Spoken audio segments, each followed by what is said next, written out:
एक case solve करने पर एक BMW, यही तो इनाम मिल रहा है। और ये कोई आम जनता को नहीं बल्कि सरकारी अधिकारियों को दिया जा रहा है। बात है साल 2011 की, जब लोकपाल लाने के लिए जोरों शोरों से आंदोलन किया गया। और जब 2014 में यह एक्ट बना तो इसका प्राइमरी काम यही था कि देश भर में जितना भी भ्रष्टाचार हो रहा है उसे रोकना। ये गवर्नमेंट बॉडी यहाँ तक कि प्रधानमंत्री पर भी बिना किसी रोक टोक के इंक्वायरी कर सकती थी। सोच अच्छी थी, लेकिन हुआ क्या? 6 साल बाद 2019 में लोकपाल को अपना पहला चेयरमैन मिला।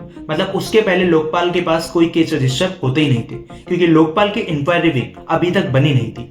ठीक है, जैसे तैसे हम आगे बढ़े और उसके बाद हजारों केस रजिस्टर हुए, लेकिन केस रजिस्टर होने के बाद इन केसेस को चलाएगा कौन? क्योंकि 2024 तक तो आपके पास कोई प्रोसिक्यूशन विंग ही नहीं बनती है।